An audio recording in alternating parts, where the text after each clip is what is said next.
आंतों के कीड़े एक ऐसी खामोश बीमारी है जो न सिर्फ पेट में दर्द पैदा करती है बल्कि बच्चों की नशोनुमा को रोक देती है, खून की कमी पैदा करती है और कई बार जानलेवा इन्फेक्शंस तक का सबब बन जाती है। आज के व्लॉग में हम देखेंगे कि ये कीड़े कहाँ से आते हैं, कैसे जिस्म में दाखिल होते हैं और इनकी खतरनाक अलामात क्या हैं और हम इन्हें कैसे रोक सकते हैं। सबसे बढ़कर मैं आपके साथ एक रियल केस स्टडी भी शेयर करूंगा जो इस बात का जिंदा सबूत है कि ये मसला कितना संगीन हो सकता है।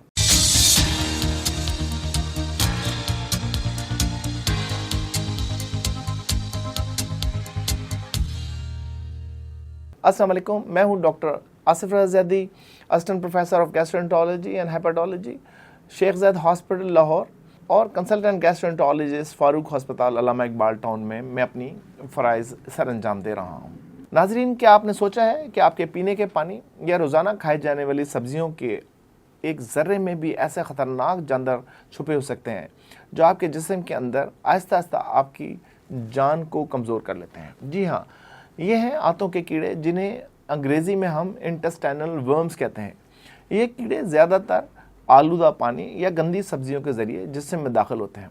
बच्चे जो अक्सर बाहर खेलते हैं, हाथ धोए बगैर खाना खाते हैं, इनका सबसे बड़ा शिकार बनते हैं। ये कीड़े ख़ास तौर पर बच्चों को निशाना बनाते हैं।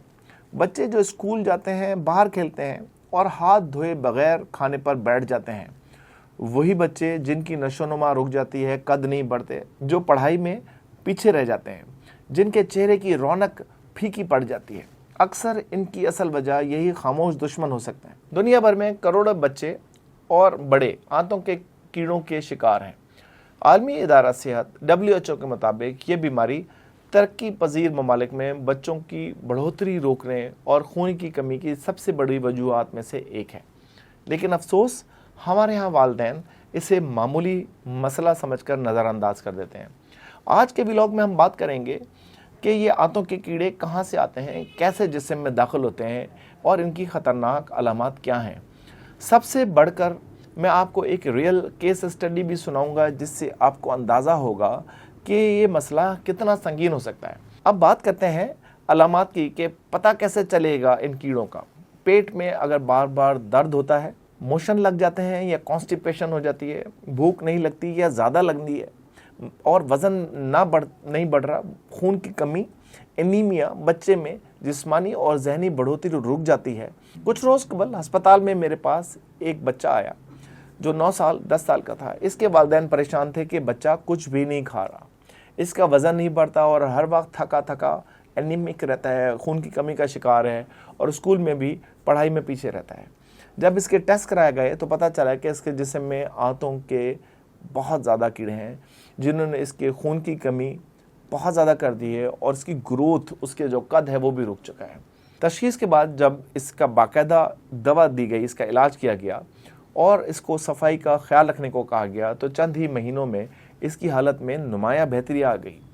ये हमें सबक देता है कि आंतों के कीड़े मामूली मसला नहीं है बल्कि बच्चों की ज़िंदगी पर गहरा असर डालते हैं। अब बात करते हैं बचाव के तरीके। हमेशा उबले हुए या फिल्टर शुदा पानी पिएं। खाने से पहले और वॉशरूम के बाद हाथ साबुन से ज़रूर धोएं। सब्जियां और फलों को अच्छी तरह धोकर ही इस्तेमाल करें। रेडी से उठा के या बाज़ार में जाके हर वक्त सब्ज़ी जो वहाँ पे पड़ी होती है वो खाना ना शुरू करते हैं। बच्चों को नाखून काटने और सफाई की आदत को अपनाने का मशवरा ज़रूर दें। उनको एहतियात लाजमी उनको एडवाइस करें कि आपने नाखून काटने हैं, हैंड वॉशिंग करनी है, बहुत ज़रूरी काम है ये।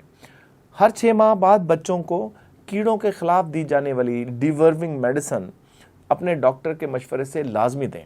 नाजरीन, आंतों के ये कीड़े एक आम मसला है और लेकिन ख़तरनाक भी साबित हो सकता है। ये सिर्फ गरीब या देही इलाकों का मसला नहीं है बल्कि शहरों में भी ये मसला आम है। अगर आपके बच्चे में भूख कम लगती है, वो कमज़ोर रहते हैं या पढ़ाई में पीछे रहते हैं तो फ़ौरन डॉक्टर से रुजू करें और याद रखें, बर वक्त इलाज और सफाई आंतों के कीड़ों से बचाव का सबसे बड़ा हथियार है।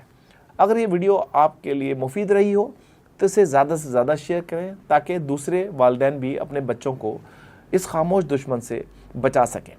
चैनल सब्सक्राइब ज़रूर कर लें और नए वीडियोज़ के लिए बेल आइकन को ज़रूर दबा दें। अल्लाह और आपके बच्चों का हामी और नासिर रहे, आपको सेहतमंद रखे। اللہ حافظ.